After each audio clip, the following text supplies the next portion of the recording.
오늘은 출애굽기 20장 7절에서 11절 말씀, 그리고 소요리 문답 53문에서 62문까지의 이 선언을 가지고 우리 10계명 3, 4계명 함께 나누도록 하겠습니다. 우리가 지난 시간에 1계명에서 사랑의 대상을 나누었고요, 또 2계명에서는 그 사랑하는 대상에 대한 사랑의 방식을 이야기했습니다. 오늘 3계명이 가르치고 있는 내용은 여호와의 이름을 망령되게 부르지 말라라는 명령입니다. 다시 말하면 이 사랑하는 대상에 대한 태도를 가르칩니다. 즉 예배의 태도와 관련이 있는 내용입니다. 우리는 이 3계명을 문자적 의미 그대로 나는 하나님의 이름을 함부로 부르지 말아야지 하고 넘어가기 쉽습니다. 또한 여호와의 이름을 가지고 누구를 욕을 하거나 정죄하거나 저주하는 데 사용하지 말라는 것으로도 이해가 될 수가 있습니다. 또 하나님의 이름으로 헛된 맹세, 거짓된 맹세를 하지 말라라는 것으로 이해가 될 수도 있습니다. 이 내용을 살펴볼 때 당연히 이 3계명 역시 우리는 1, 2계명과 마찬가지로 스스로 잘 지키고 있다 평가할지도 모르겠습니다. 구체적으로 3계명이 명하고 있는 것이 무엇일까요? 제가 54문의 문을 읽으면 54문의 답을 해주시면 감사하겠습니다. 제 3계명이 명하는 것은 무엇입니까?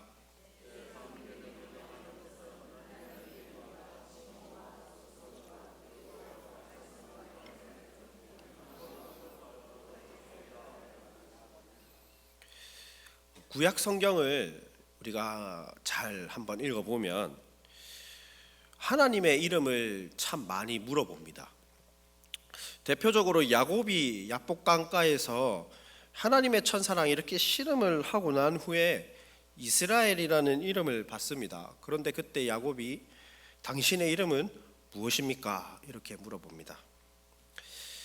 그리고 모세에게 하나님의 이름을 스스로 계시하고 말씀하시죠. 또 그때 뭐라고 하나님이 말씀해 주십니까? 나는 스스로 있는 자다 이렇게 말씀합니다.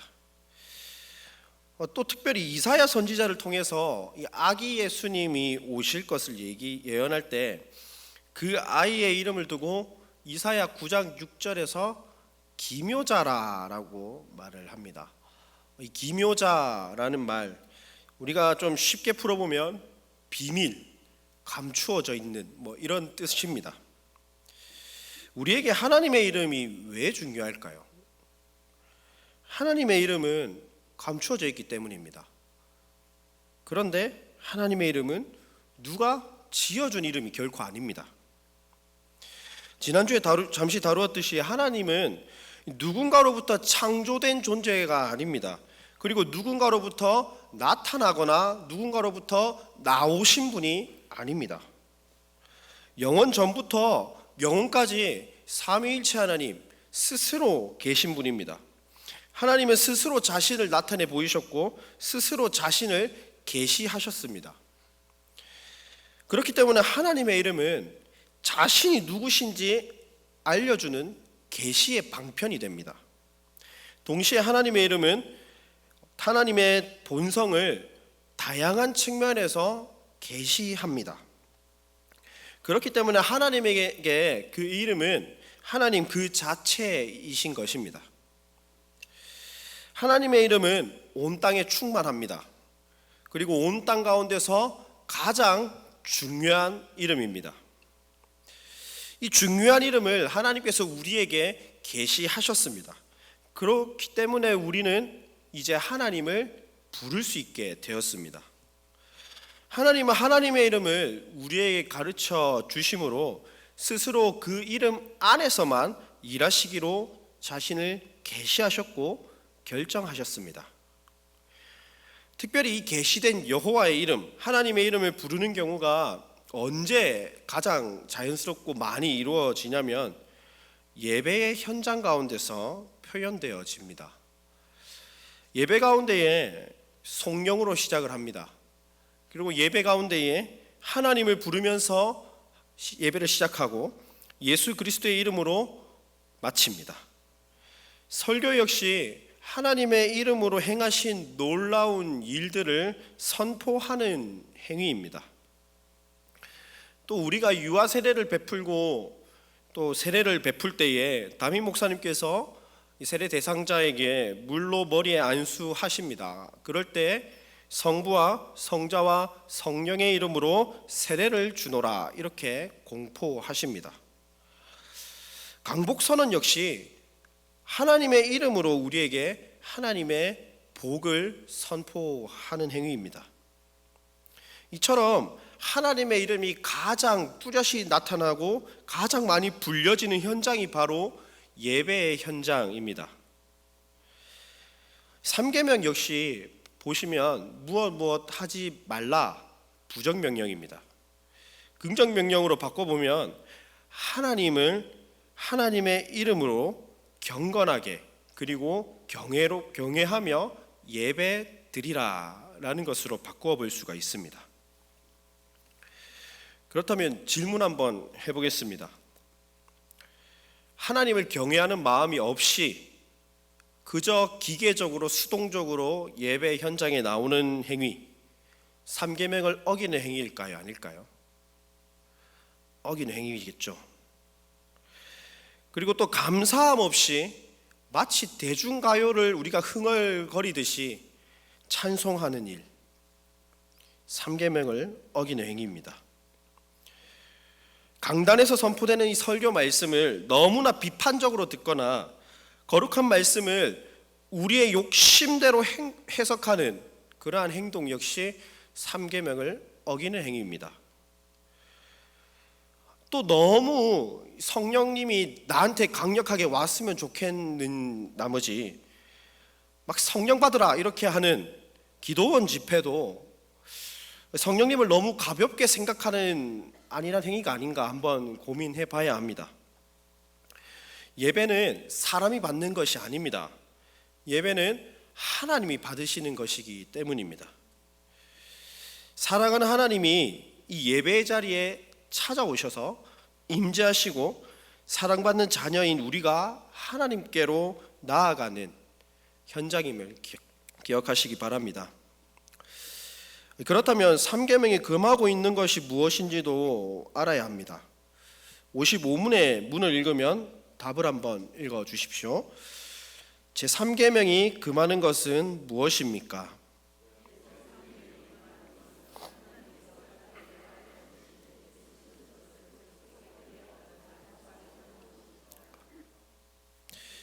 삼계명이 기록된 출애굽기 20장 7절 말씀을 보면 망령되다라는 단어가 있습니다.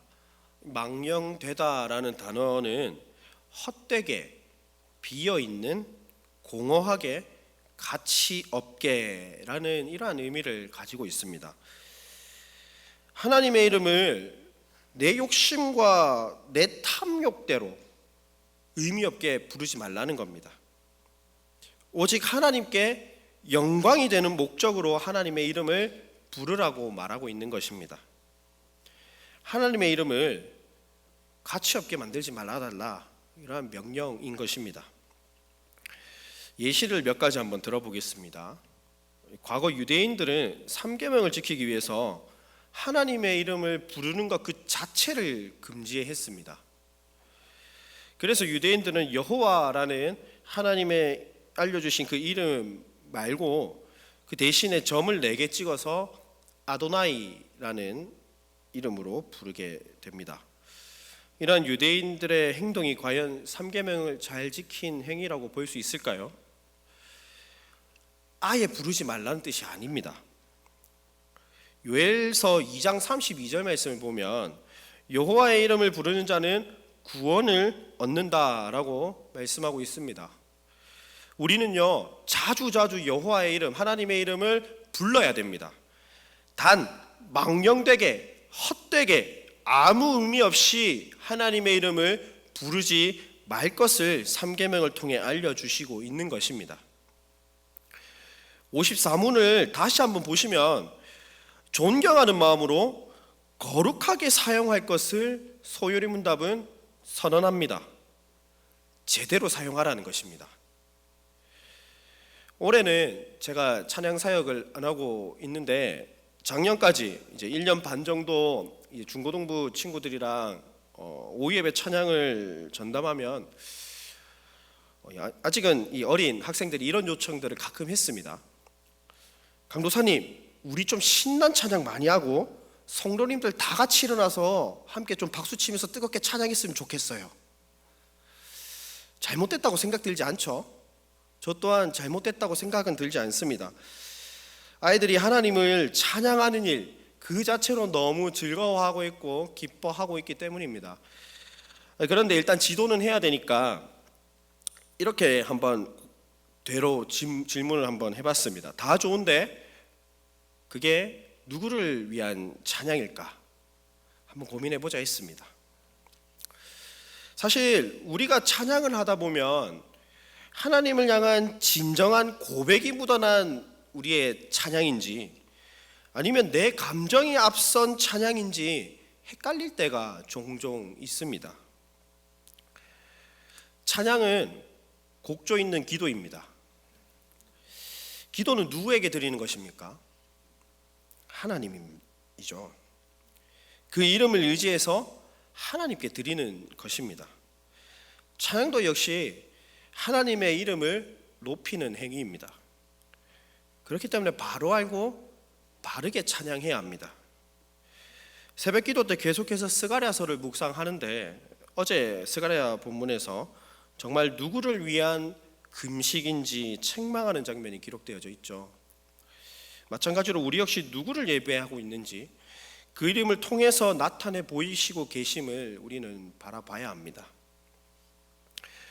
또 하나는 마치 추임새처럼 주여 하는 힘 다 빠진 소리, 그런 거입니다. 사실 말씀드리기 되게 조심스럽습니다. 저도 참 많이 찔리는 행동이고요. 사실 하나님의 이름을 자주 부르고 자주 찾아야 되는 것은 맞습니다. 하지만 한숨을 쉬면서 이제 나를 구원해 주신 하나님의 이름을 주여 하고 부르시는 것, 한 번쯤은 생각해 보셔야 할 것 같습니다.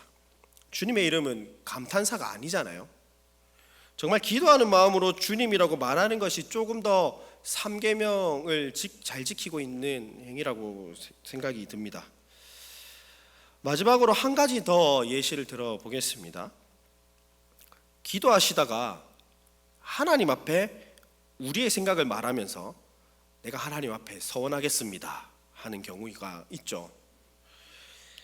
일단 레위기 19장 12절에 이렇게 말하고 있습니다. 너희는 내 이름으로 거짓 맹세함으로 내 하나님의 이름을 욕되게 하지 말라. 나는 여호와니라. 서원하는 행위, 특별히 하나님의 이름으로 맹세하는 행위를 굉장히 우리는 조심해야 합니다.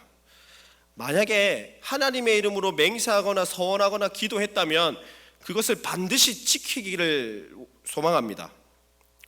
반대로 지키지 못한다면요, 철저히 하나님 앞에 나와서 회개하셔야 합니다. 종교개혁가 칼빈 역시 기독교 강요에서 하나님께서 우리의 맹세가 예배가 되기를 원하신다는 것을 우리가 안다면 우리가 하나님의 이름으로 거짓 맹세를 하는 것이 하나님을 욕되게 하고 있는 행동임을 알아야 한다라고 가르쳐 줍니다. 동시에 거짓 맹세는 하나님을 거짓을 지지하며 그 거짓을 확증하시는 분으로 만드는 것과 동시에 하나님의 진실성이 사라지고 마는 것이라고 강력하게 경고하고 있습니다. 이는 공적인 맹세일 뿐만 아니라 일상 속에서의 맹세에도 마찬가지이기 때문에 하나님의 이름으로 하는 맹세를 쉽게 경솔하게 해서는 안 됨을 밝힙니다. 결국 이 3계명의 말씀은 하나님의 이름으로 기도하며 맹세하는 모든 행위가 하나님의 영광을 드러내거나 형제 자매를 위한 일을 행하는 데 사용이 되어야 함을 밝히고 있습니다. 그렇다면 우리가 왜 이 3계명을 반드시 지켜야 할까요? 우리 56문의 답을 같이 읽어볼까요? 56문의 답입니다. 시작. 제3계명을 지킬 이유로 이어서 말씀하신 것은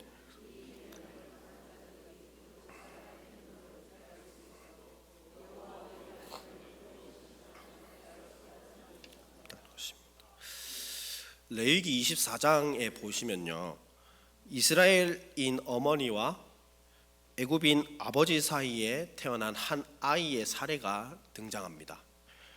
문제는 이 아이가 하나님의 이름을 모독하는 범죄를 저지릅니다. 사람들이 이 아이를 어떻게 벌해야 할지 하나님한테 물어봅니다. 하나님이 이렇게 말씀하십니다. 레위기 24장 16절 말씀입니다. 여호와의 이름을 모독하면 그를 반드시 죽일지니 온 회중이 돌로 그를 칠 것이라.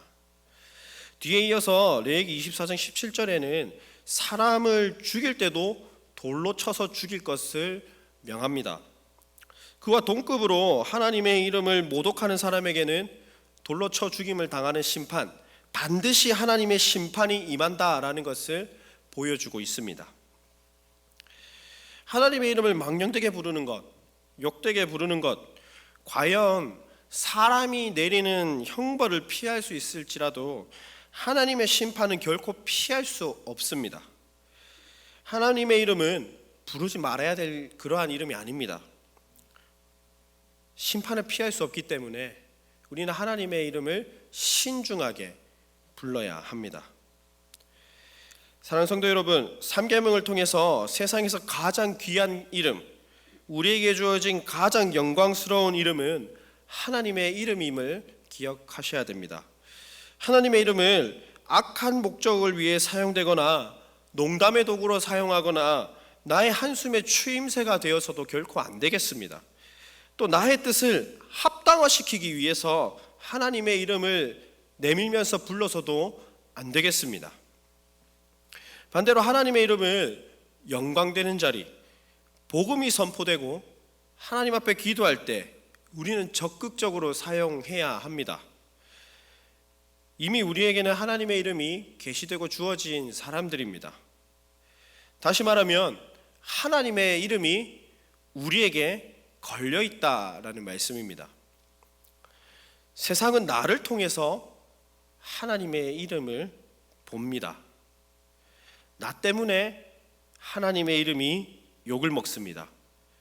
하나님의 이름을 받은 우리는 하나님의 이름에 합당한 사람으로 살아내야 합니다. 우리는 그 이름을 전파하기에 힘써야 되고 그 이름을 찬양하기에 힘써야 되고 그 이름에 합당하게 영광 올려드리고 그 이름이 행하신 일들을 기억하며 살아가시기를 바랍니다.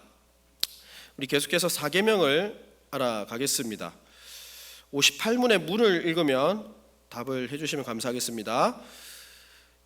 제4계명이 명하는 것은 무엇입니까?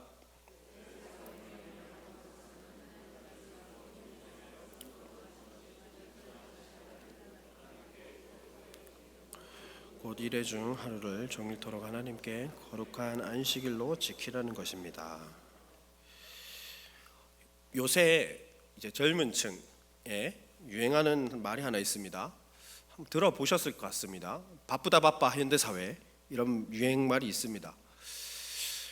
바쁘다 바빠 현대사회, 이게 왜 유행하냐라고 하실 줄 모르겠지만 이 말이 유행하는 대상이 중고등학생이고 청년들입니다. 우리 교회 중고등부 한 친구의 이 스케줄, 일주일 스케줄을 한번 제가 간략하게 한번 말씀드려 보겠습니다. 이제 월화수목금 학교 갑니다. 학교 가서 야간 자율학습 야자를 이제 10시까지 합니다. 10시까지 하고 버스를 타고 집에 오면 한 11시쯤 된다고 합니다. 바로 잤으면 좋겠는데 바로 못 자죠. 애들이 휴대폰을 좀 보다가 공부도 좀 하다가 새벽 늦게 잠이 들어서 6시 30분쯤 이제 일어나서 또 등교 준비를 부랴부랴 하고 등교를 합니다. 이 일상이 월화수목금 계속 반복이 되는 겁니다. 그리고 토요일이 되면 이제 여기 앉아 계신 어른 성도님들께서는 주일 전날이니까 일찍 자야지. 그래야 예배도 집중해서 듣고 하나님 말씀 가까이 하지. 뭐 이렇게 생각하실 수도 있겠는데, 토요일 밤 11시에 부산의 시내 한 군데에서 학원을 마치고 지하철 타고 부랴부랴 옵니다. 집에 오면 12시에 넘고 뭐 배고프니까 뭐 먹고 이렇게 잠이 듭니다. 그리고 주일을 맞이합니다. 저기 뒤에 중고등학생들이 앉아서 전부 다 익은 볕 마냥 이렇게 자고 있습니다. 중고등부 시간도 마찬가지입니다. 주일에 멍하게 이렇게 있다가 멍하게 있다가 멍하게 있다가 멍하게 있다가 갑니다. 몇몇 친구들은 주일 설교 시간에 정말 안 자려고 노트에 적기도 하고 일어서서 설교를 듣기도 하고 이렇게 노력을 하는데, 그래도 잠이 들고 힘들다고 하소연하는 친구들이 많습니다. 그런데 포기는 어렵다고 합니다. 왜 그러냐면 포기하면 불안하다 하더라고요. 뭔가 바쁘게 살아야만 그 친구들이 가진 불안감이 해소될 것 같은 뭔가 아이러니한 현대사회입니다. 그런데 현실이 이런데 하나님께서 십계명의 한 조항으로 안식일을 거룩하게 지켜라 라고 명령합니다. 58문의 답을 보면 하루를 종일토록 하나님께 거룩한 안식일로 지켜라 라고 선언합니다. 참 쉽지 않은 문제인 것 같습니다. 우리가 주일, 안식일 이런 단어를 생각하면 한국교회가 가진 오래된 논쟁거리가 있죠. 주일날 돈 쓰면 될까 안 될까, 이런 오래된 논쟁거리가 있죠. 주일은 거룩하니까 평소처럼 엘리베이터도 타면 안 된다거나 돈 쓰면 안 된다라는 같은 지나친 율법주의적 성격이나, 이것에 반대해서 주일만 거룩해야 되냐, 평일도 주일처럼 매일매일 거룩한 삶을 살아야 한다라는 주장이 양극단에서 대립을 하고 있습니다. 월터 브루그만이라고 하는 신학자가 있습니다. 그 신학자가 이제 안식일은 저항이다라는 책을 썼습니다. 저자는 안식일이 자유를 안겨주려는 본래 의도에서 벗어나서 주일에 대한 과도한 율법주의와 청교도 전통을 잘못 이해한 결과로 끝도 없는 논쟁을 이어간다라고 말을 합니다. 한국 교회뿐 아니라 이 땅에 산재한 모든 교회, 유형 교회들이 소위 주일에 할 수 있는 활동들에 대한 논쟁을 다 가지고 있는 것 같습니다. 그런데 코로나 3년 우리 지나오면서 우리의 삶이 어떻게 됐습니까? 우리의 신앙생활은 어떻게 됐습니까? 우리 모두 한결같이 평일은 평일처럼, 주일도 평일처럼 이렇게 살아가고 있지는 않습니까? 주일에 돈 쓰는 문제를 넘어서서 가난한 성도는 폭발적으로 증가했고, 또 왜 구역장님들이나 권찰님들, 또 중고등부 선생님들, 교육부 선생님들이 왜 예배를 드려달라고 사정을 해야 되는지 도대체 알 수가 없습니다. 유튜브가 활성화되면서 뭐 한 주 정도야 캠핑장 가서 예배 드리고 나 주일 성수했어 이렇게 해도 괜찮다 생각할지도 모르겠습니다. 부산 영도 땅끝에서 미국의 한인교회 설교를 듣고 나 오늘 주일 성수했으니 괜찮아 이렇게 안일하게 생각하면서 교회론도 다 무너지고, 더욱이 공예배의 중요성은 온데간데 찾아볼 수 없는 지금 현실이 되어버렸습니다. 모이기에 힘써야 하는데 점점 모이기는 어렵습니다. 코로나가 다 끝났다고 세상에서 마스크를 다 벗고 다니는데도 모이라고 하면 참 힘듭니다. 기성세대의 이러한 모습들은 고스란히 우리 다음 세대 아이들이 보고 답습을 합니다. 우리는 정령 안식일을 거룩하게 지키고 있다 감히 고백할 수 있겠습니까? 제4계명은 안식일을 기억하고 거룩하게 지키라는 것입니다. 성경은 안식일의 시작을 창세기 2장 1절에서 3절에 기록을 합니다. 우리 창세기 2장 말씀 한번 같이 찾아볼까요? 창세기 2장 1절부터 3절 말씀 같이 찾아볼까요?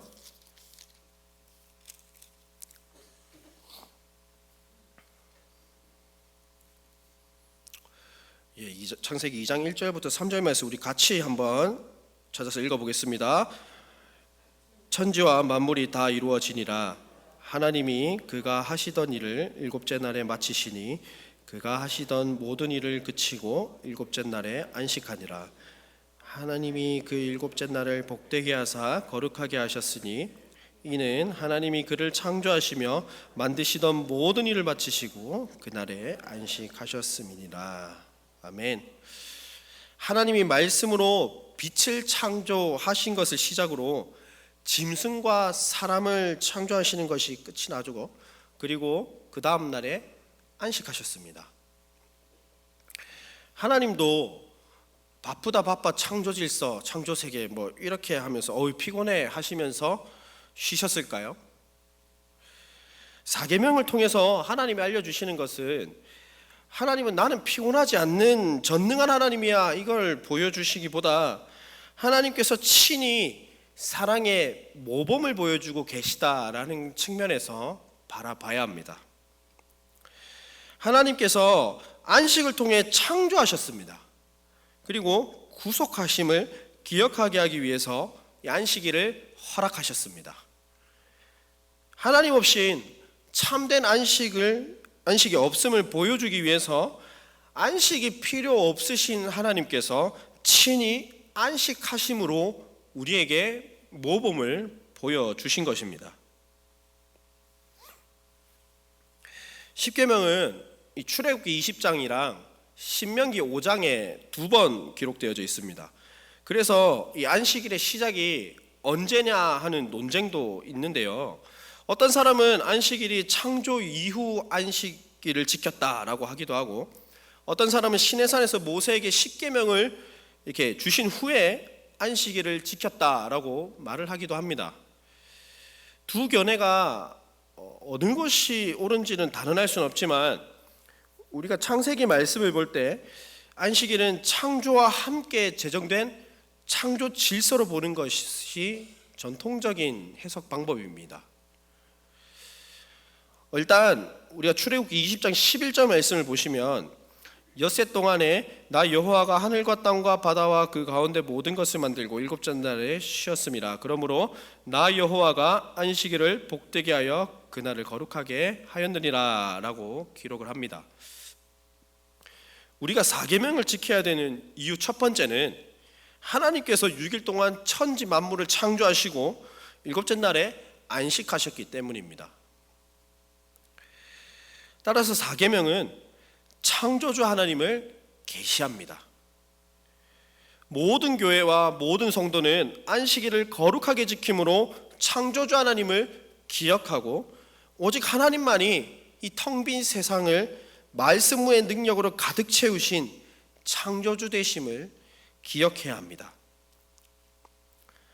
두 번째는 신명기 5장 15절 말씀인데요. 이 신명기 5장 15절 말씀을 보면 출애굽기 20장 11절 말씀과는 달리 애굽 땅에서 인도하여 내신 하나님을 기억하여 안식일을 지키라라고 되어 있습니다. 즉 구속하신 하나님을 기억하라라는 말씀입니다. 안식일은 노예 상태에서 정말 빛을 잃고 소망을 잃어가던 이스라엘을 건져내셔서 새로운 안식, 새로운 평강으로 인도하신 하나님의 구속 사역을 기억하여 거룩하게 지킬 것을 명령하고 있습니다. 우리가 안식일을 지켜야 되는 이유는 하나님께서 6일간 세상을 창조하셨고 일곱째 날에 쉬셨기 때문입니다. 그리고 애굽에서 구원해내셨기 때문에 우리는 안식일을 지켜야 합니다. 안식일에 정말 아무것도 하지 않는 것이 안식일이 아니라 오히려 이 안식일에 어떻게 해야 더 거룩하게 안식일을 지킬 수 있는지 생각해야 합니다. 시간의 주관자 되시는 하나님께서 안식일을 제정하셨기 때문입니다. 안식일을 거룩하게 하신 분이 하나님이시고 하나님은 우리에게 그날을 거룩하게 지킬 것을 명령하셨습니다. 그렇기 때문에 우리는 그날을 구별하여 거룩하게 지켜야 합니다. 그렇다면 우리가 그날을 거룩하게 지키는 방법은 무엇일까요? 우리 육신문을 한번 볼까요? 육신문 한번 보시면 육신문을 한마디로 정의하면 우리가 하던 일을 멈추고 모든 시간을 구별하여 하나님께 드리라는 것입니다. 먼저 첫째 줄 보시면 그날 종일 거룩하게 쉬어야 한다 선언합니다. 그 전에 일단 구약의 안식일 그리고 신약의 주일 이 변화를 짧게 알아볼 필요가 있습니다. 구약의 안식일은 이 창조 후 다음 날 토요일입니다. 그날은 첫 창조를 기념하는 날이었습니다. 그러나 신약 시대에 예수님이 오심으로 말미암아 구약의 안식일의 목적이 완성되었습니다. 구약의 율법 안식일은 오실 예수님을 보여줄 그림자 역할을 합니다. 그렇기 때문에 이 구약의 안식일은 예수님의 죽음과 부활로 성취되었습니다. 그래서 신약 시대의 교회는 더 이상 토요일을 안식일로 지키는 대신에 예수님께서 부활하신 일요일을 주의 날, 주일로 기념하여 지키게 됩니다. 즉 주일은 새 창조를 기념하는 날인 셈입니다. 우리가 주일을 지킨다는 것은 그리스도 안에서 새 창조된 바를 드러내는 일입니다. 동시에 주일은 우리 죄를 위해 죽으시고 부활하신 그리스도를 기억하는 날입니다. 우린 더 이상 동물의 피로 구원을 받는 것이 아니라 그리스도 안에서 우리의 죄를 덮으신 예수님의 보혈의 피로 구원받는 자녀라는 것을 다시금 주일 예배를 통해서 확인케 하여 주십니다. 그렇기 때문에 우리는 구약의 안식일과 마찬가지로 신약의 주일을 하나님 앞에 구별하여서 거룩하게 지켜야 합니다. 그 모범이 바로 하나님이 이 천지 창조를 다 마치시고 마지막 날 직접 안식함으로 그날을 거룩하게 하셨고 우리에게 거룩의 본이 되셨기 때문입니다. 또한 하나님께서 강한 손과 펴신 팔로 그날 백성들을 건져내셔서 영원한 평안의 세계로 인도하신 하나님의 작정과 경륜을 나타내는 시간을 상징하기 때문입니다. 앞서 다루었던 이 출애굽기 20장과 신명기 5장의 말씀처럼 안식일을 기억하고 거룩하게 지켜야 하는 이유가 바로 이것입니다. 우리는 하나님이 우리를 위해 이 모든 세상을 창조하셨음을 기억해야 하고 우리를 죄의 종으로부터 해방시키셨다, 그래서 구원하셨다라는 것을 기억해야 합니다. 그리고 하나님께서 직접 쉬셨습니다. 그리고 직접 이 안식일을 제정하셨고 직접 하나님께서 이 안식일을 거룩하게 하셨다라는 것을 우리는 기억해야 합니다. 그러기 위해선 우리가 6일간 평소에 하던 일들을 멈추어야 합니다. 내가 평소에 하는 일을 계속하면서 어떻게 주일 예배를 온전하게 거룩하게 구별되게 드릴 수 있겠습니까? 소위 성공에 미친 이 현대사회라고 한다 할지라도 의도적으로 우리는 시간의 주관자이신 하나님을 기억해야 합니다. 그래서 주일을 거룩하게 그리고 구별하여서 시간을 들여서 하나님을 반드시 예배해야 합니다. 사계명 역시 우리를 올가매기 위한 목적에 있는 것이 아닙니다. 사계명 역시 우리를 위한 하나님의 명령입니다. 하루를 온전히 들여서 나를 창조하시고 나를 구원하신 하나님을 생각하고 예배드리면서 기쁨으로 충만하게 보내야 한다라는 말씀입니다. 그래서 우리에게 주어진 나머지 6일 그 삶도 하나님 품 안에서 거룩하게 보낼 수 있게 하기 위함입니다. 사랑하는 성도 여러분, 우리가 거룩하게 주일을 지킨다는 것 단순하게 주일에 교회 나왔다 해서 지키는 것이 아닙니다. 온전히 삼위 하나님을 예배하고 그리스도의 죽으심과 부활을 기억하고 찬송하는 것이 주일을 거룩하게 지키는 일임을 기억하시기를 바랍니다. 이는 당연히 단순히 우리가 주일 예배 드리는 이 한순간만 지켜져야 되는 것이 아닙니다. 당연히 매일의 삶으로 이어져야 합니다. 제가 신대원을 다닐 때 예배학을 가르치시는 이제 문화랑 교수님께서 수업 중에 예배를 드리면 예배가 우리를 지킨다라는 말씀을 종종 하셨습니다. 오직 예배를 통해서만 그리스도 안에서 참된 안식과 평안을 누릴 수 있기 때문입니다. 때로는 주일에 우리가 하던 이 일들을 쉬는 것이 손해로 느껴질 때도 있을 것입니다. 때로는 하나님께 예배 드리러 가는 것이 귀찮을 때도 있을 것입니다. 마치 가치 없는 것처럼 여겨질 때도 분명히 있을 것입니다. 과도한 봉사와 섬김으로 우리의 영혼이 메말랐을 수도 있습니다. 주일은 물론 우리가 하나님을 섬기고 성도를 섬기는 날입니다. 그러나 반대로 주일은 하나님께서 우리를 위해 일하시는 날이기도 합니다. 지난 6일간 이리 치이고 저리 치이고 하나님 앞에 터덜터덜 걸어 나오는 우리를 주일에 만나 충전해 주시고 상한 마음을 수리해 주시는 분이 하나님이십니다. 저도 한편으론 주일에 꽃 피면 꽃 구경하러 가고 싶고 여름에 계곡 가서 하루 종일 쉬고 싶을 때도 있습니다. 그러나 주일에 나를 창조하시고 나를 죄 가운데서 구원하신 하나님을 만나는 것만큼 참된 평안이 없음을 고백하기 때문에 하나님께 나아오지 않으면 세임을 받을 수 없는 것을 너무나 잘 알고 있기 때문에 날 부르신 주님께서 두 팔 벌려서 나를 기다리고 계시다라는 것을 알고 있기 때문에 나는 중고자 없이는 결코 한순간도 살 수 없는 비천한 존재라는 것을 뚜렷이 알고 있기 때문에 그것을 오직 하나님께서 인식하고 깨달게 해주셨기 때문에 우리가 감히 주일에 나올 수 있는 것입니다.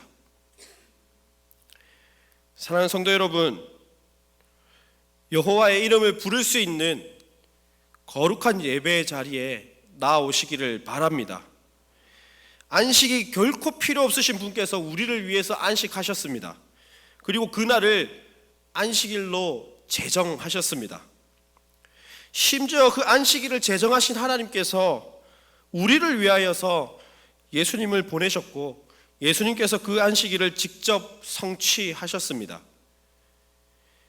예수님께서 십자가와 부활 그리고 승천하셔서 참된 안식이 무엇인지 우리에게 본을 보여주셨습니다.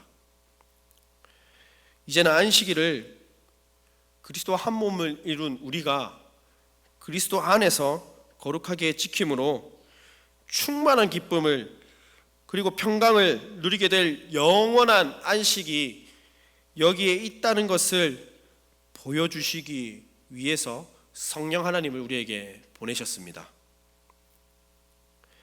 원하고 바라옵기는 우리 모든 성도님들이 주일을 거룩하게 지키길 원합니다. 그래서 천국에서 누릴 영원하고 완전한 안식을 예배 현장 가운데서 그리고 매주일 선포되는 하나님의 말씀을 통하여서 미리 맛보고 체험하는 귀한 성도님들 다 되시기를 간절히 소망합니다.